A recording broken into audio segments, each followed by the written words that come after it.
bicara efek pandemi memang akibatnya luar biasa buat perusahaan kami. Karena di tahun lalu seperti kita sama-sama ketahui di kuartal 2 terutama adalah market drop sangat signifikan.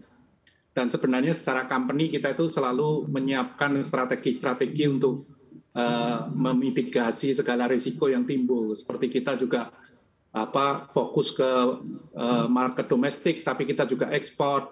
Kita fokus ke two-wheeler, tapi juga fokus ke four-wheeler. Kita fokus ke Astra Group, tapi juga ke non-Astra Group. Tapi semua strategi itu pada tahun lalu hampir semuanya tidak bekerja dengan baik, karena semua sektor itu kena. Jadi luar biasa akibat pandemi itu buat perusahaan kami terutama di tahun lalu.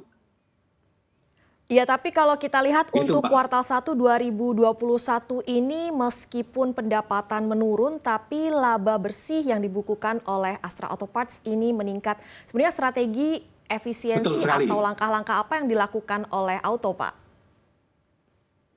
Jadi gini, waktu di tahun lalu, waktu kita menghadapi krisis pandemi itu, kita intinya melakukan dua hal. Yang pertama kita melakukan strategi survival, Mbak. Jadi kita berusaha untuk tetap survive. Kita melakukan istilah kita extreme cost reduction. Jadi kita mengurangi segala macam cost yang bisa dikurangin. Semua material dihemat dan seterusnya supaya kita tetap survive. Dan yang kedua kita berusaha untuk mengambil ataupun merebut kesempatan opportunity yang muncul di tahun lalu. Jadi kalau di tahun lalu kita melihat bahwa kondisi pandemi orang membutuhkan banyak peralatan kesehatan, kita juga mencoba untuk masuk ke sektor-sektor itu yang tentunya relevan dengan kompetensi kita secara produk maupun secara proses, dan juga kita masuk ke sektor-sektor lain selain otomotif yang mungkin masih menjanjikan buat kami. Contohnya apa nih, Pak, yang alat kesehatan ini, Pak? Kenapa? Contohnya yang digarap oleh Astra Auto Parts yang terkait dengan alat kesehatan?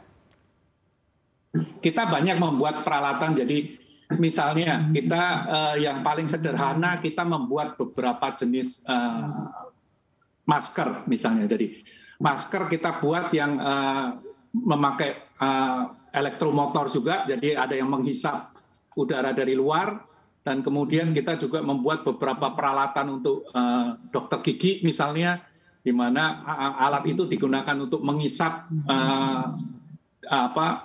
air yang keluar dari mulut pasien. Jadi itu memungkinkan dokter gigi untuk bekerja pada kondisi pandemik. Alat-alat yang spesifik itu sangat diminati ternyata oleh pasar. Termasuk kita juga membuat peralatan, misalnya kalau di perusahaan kan orang masuk ke kantor sekarang harus diukur suhunya, Mbak. Diukur suhunya, dicek kelengkapannya pakai masker atau tidak, dan kemudian dicocokkan tentunya Face ID-nya dengan database yang ada. Nah, kita membuat satu alat yang bisa melakukan semuanya. Jadi temperaturnya masuk range, kemudian peralatan safety-nya dipakai, dan juga ternyata dia memang anggota ataupun terdaftar di database dari perusahaan, dan pintu otomatis akan terbuka. Sehingga kita hal itu bisa menghemat apakah security yang tadinya ada di situ dan seterusnya. Hal-hal seperti itu yang terus kami kembangkan supaya itu bisa membantu masyarakat dan memberikan nilai tambah tentunya buat produk-produk yang akan kami jual.